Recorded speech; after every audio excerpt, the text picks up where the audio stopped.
5ನೇ ವಚನಕ್ಕೆ ಬರ್ತೇವೆ. ಅದು 22ನೇ ಅಧ್ಯಾಯ 5ನೇ ವಚನ. ಅಬ್ರಹಾಮನು ತನ್ನ ಯುವಕರಿಗೆ, ಕತ್ತೆ ಸಂಗಡ ಇಲ್ಲಿಯೇ ಇರ್ರಿ, ನಾನು ಹುಡುಗನು ಅಲ್ಲಿಗೆ ಹೋಗಿ ಆರಾಧನೆ ಮಾಡಿ ನಿಮ್ಮ ಬಳಿಗೆ ಹಿಂತಿರುಗಿ ಬರ್ತೇನೆ ಎಂದನು. ಅಲ್ಲಿ ಆತನ ಜೊತೆ ಬಂದಿರೋರಿಗೆ ಹೇಳ್ತಾನೆ, ನೀವು ಇಲ್ಲೇ ಇರ್ರಿ, ನಾವಿಬ್ಬರೇ ಹೋಗ್ತೇವೆ. ಮತ್ತು ನಾವು ಹೋಗಿ ಏನು ಮಾಡ್ತೇವೆ ಅಂತ ಹೇಳ್ತದಾನೆ. ಅಲ್ಲಲ್ಲಿ ಬರೆದಿರೋಂಥ ಪದ ಏನಿದೆ?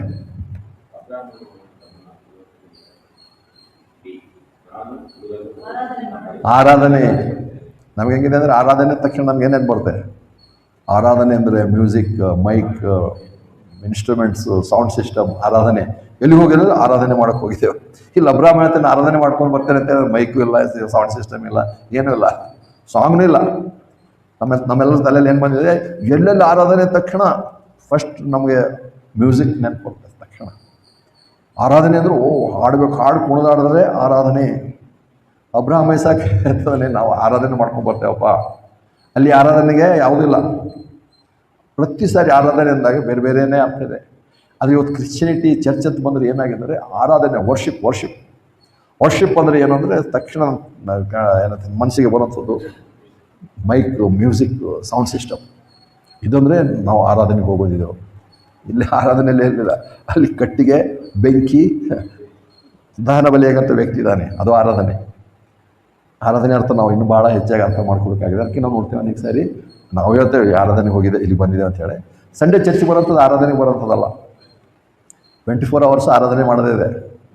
ಇಲ್ಲಿ ಏನಾದರೂ ನಾವು ಸೇರ್ತೇವೆ ಅಂದರೆ ಸಹೋದರ ಸಹೋದರಿಯರ ಅನ್ಯೋನ್ಯತೆಯಲ್ಲಿ ಸೇರೋದಕ್ಕೋಸ್ಕರ, ಒಟ್ಟಾಗಿ ಒಬ್ಬರೊಬ್ಬರ ಸುಖ ದುಃಖಗಳನ್ನು ಹಂಚಿಕೊಳ್ಳೋದಕ್ಕೋಸ್ಕರ, ಒಬ್ಬರಿಗೊಬ್ಬರು ಏನಂತಾರೆ ಹಿತೈಷಿಗಳಾಗಿ ಅವ್ರಿಗೋಸ್ಕರ ಪ್ರಾರ್ಥನೆ ಮಾಡೋದಕ್ಕೋಸ್ಕರ, ಮತ್ತು ಅಷ್ಟೆಲ್ಲಕ್ಕಿಂತ ಹೆಚ್ಚಾಗಿ ದೇವರಿಂದ ಆತನ ಸಂದೇಶವನ್ನು ತಿಳಿದುಕೊಳ್ಳೋದಕ್ಕೋಸ್ಕರ, ಆತನ ಮಾತನ್ನು ಕೇಳೋದಕ್ಕೋಸ್ಕರ ನಾವು ಬರ್ತೇವೆ. ಅದು ಆಗ್ಬೇಕು ನಮಗೆ. ಎಲ್ಲೆಲ್ಲ ನಾವು ಹೋಗಿ ಸ್ವಲ್ಪ ಡ್ಯಾನ್ಸ್ ಮಾಡಿ ಬಂದಿದ್ದೇವೆ, ಇವತ್ತು ಚೆನ್ನಾಗಾಗಿದೆ, ಆರಾಧನೆ ಮಾಡಿದ್ದೇವೆ ಅಂತೇಳಿ. ಈಗೆಲ್ಲ ಮನೇಲಿ ಎಷ್ಟೊಂದು ಜನಕ್ಕೆ ಏನಾಗಿದೆ, ವಯಸ್ಸಾಗಿದೆ, ಅವ್ರಿಗೆ ಮನೇಲಿ ಕೂತ್ಕೊಂಡು ಮಲ್ಕೊಂಡಿರ್ತಾರೆ. ಅವ್ರಿಗೆ ಒಂದು ಸ್ವಲ್ಪ ಚರ್ಚಿಗೆ ಕರ್ಕೊಂಡ್ರು ಒಂದು ½ an hour ಅವ್ರು ಮ್ಯೂಸಿಕ್ ಹಾಕಿ ಕುಣಿಸಿದ್ರೆ ಅವರು ಅಂತ ಸ್ವಲ್ಪ ಚರ್ಚಿಗೆ ಹೋಗ್ಬಂದು ಚೆನ್ನಾಗೈತೆ, ಏನೋ ಎಕ್ಸಸೈಸ್ ಮಾಡೋಂಗೆ. ಬೇರೆಯವರೆಲ್ಲ ಯೋಗ ಮಾಡಿಸ್ತಾರೆ, ಇವರು ಇದೊಂದು ಹೊಸದಾಗಿ ಕಲ್ಕೊಂಡಾರೆ. ಇವರು ನಮ್ಮ ಚರ್ಚಿಗೆ ಬಂದವ್ರಿಗೆ ಡ್ಯಾನ್ಸ್ ಮಾಡ್ತಾರೆ. ಎಲ್ಲ ಸುಳ್ಳು ಆಚರಣೆ, ತಪ್ಪಾದಂಥ ಆಚರಣೆ. ಇದರಲ್ಲಿ ಏನು ಅರ್ಥ? ಮತ್ತೆ ನಾನು ನನ್ನ ಮಗನ ಇಬ್ಬರೇ ಹೋಗಿ ಆರಾಧನೆ. ಮತ್ತು ಅದರಲ್ಲಿ ನೋಡ್ತೇವೆ ಆರಾಧನೆಗೆ ಯಾರು? ಅದಕ್ಕೆ ಇಂಥವರೇ ಆರಾಧನೆ ಮಾಡ್ಬೇಕಂತ ದೇವ್ರ ಆಲೂರವ್ರು ಪ್ರಾರ್ಥನೆ ಮಾಡೋರು ಯಾವಾಗಲೂ ಹೇಳ್ತಾರಲ್ಲ, ಇಂಥವರೇ ಆರಾಧನೆ ಮಾಡ್ಬೇಕಂತ ದೇವ್ರು ನೇಮಿಸಿದ. ಅದನ್ನೇ ಕರ್ತನಾಥ ಯೇಸು ಕ್ರಿಸ್ತನು ಸಾಮಾನ್ಯ ಸ್ತ್ರೀಗೆ ಹೇಳೋದು ನೋಡ್ತೇವೆ. ಆ ಸಮಯ ಇವಾಗಲೇ ಬಂದಿದೆ. ಅಂದರೆ ಯಾರ್ಯಾರೋ ಬಂದು ಆರಾಧನೆ ಮಾಡೋವಂಥದ್ದಲ್ಲ. ಅಲ್ಲಿ ನೋಡ್ತೇವಲ್ಲ, ಆ ಕೆಲಸದವ್ರಿಗೆ ಹೇಳ್ತಾನೆ, ನೀವು ಆರಾಧನೆ ಮಾಡೋರಲ್ಲಪ್ಪ, ನೀವು ಇಲ್ಲೇ ಇರ್ರಿ, ನೀವು ಕೆಲಸದವ್ರು ಇಲ್ಲೇ ಇರ್ರಿ, ನಮ್ಮಿಬ್ಬರು ಕೆಲಸದೇ ಆರಾಧನೆ ಮಾಡಿ ಬರ್ತೇವೆ. ಇವತ್ತು ಎಷ್ಟೋ ಚರ್ಚ್ಗಳಲ್ಲಿ ಈ ಮ್ಯೂಸಿಕ್ ಬಾರಿಸೋರು ಬಾಡಿಗೆ ತಗೊಂಡ್ಬರ್ತಾರೆ. ವಾರಕ್ಕೆ ಇಷ್ಟು ದಿವಸ ಇಷ್ಟು ದುಡ್ಡು ಕೊಡ್ತಾ ಇರ್ತಾರೆ. ಯಾಕಂದ್ರೆ ಅವ್ರು ಚೆನ್ನಾಗಿ ಏನಂತಾರೆ ಮ್ಯೂಸಿಕ್ ಬಾರಿಸೋರು. ಯಾಕಂದರೆ ಇವ್ರು ಕುಣಿದಾಡೋಕ್ಕೆ ಸ್ವಲ್ಪ ಚೆನ್ನಾಗಿ ಬೇಕಲ್ಲ. ಅಬ್ರಾಹ್ಮ ಇರೋ ಕೆಲಸದವ್ರಿಗೆ ಹೊರಗೆ ಬಿಟ್ಟು ಬಂದ. ನಮ್ಮ ಹತ್ರ ಬಾರಿಸೋರಿಲ್ಲಾಂದ್ರೆ ಬೇಕಾಗಿಲ್ಲ, ಹಾಡೋರಿಲ್ಲಾಂದ್ರೂ ಬೇಕಾಗಿಲ್ಲ. ಅವುಗಳು ಮುಖ್ಯ ಅಲ್ಲ, ಅವುಗಳ ವಿಶೇಷವಲ್ಲ. ಆರಾಧನೆಗೆ ಯಾರು ಬೇಕೋ ಯಾರು ಮಾಡೋಕ್ಕೋ ಅವ್ರು ಮುಖ್ಯ. ಕತ್ತೆಯನ್ನು ಕೆಲಸದವರನ್ನು ನೀವು ಇಲ್ಲೇ ಇರ್ರಿ, ನಾವು ಸ್ಪೆಷಲ್ ಕೆಲಸಕ್ಕೆ ಹೋಗ್ತೇವೆ, ಆರಾಧನೆ ಮಾಡೋಕ್ಕೆ ಹೋಗ್ತಿದ್ದೇವೆ ಅಂದರೆ ದೇವರು ಇಂಥವರನ್ನೇ ಆರಿಸ್ಕೊಂಡಿದ್ದಾನೆ.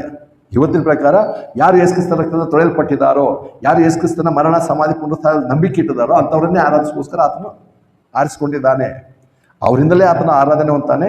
ಅದು ವಾರಕ್ಕೆ ಒಂದು ದಿವಸ 1 hour 2 hour ಅಲ್ಲ, ಇಡೀ ವಾರ 24/7 ನಾವು ದೇವರಿಗೆ ಆರಾಧನೆಯನ್ನು ಮಾಡ್ತೇವೆ. ಹಲವು ವಿಧಾನದಲ್ಲಿ, ಬೇರೆ ಬೇರೆ ರೀತಿಯಲ್ಲಿ.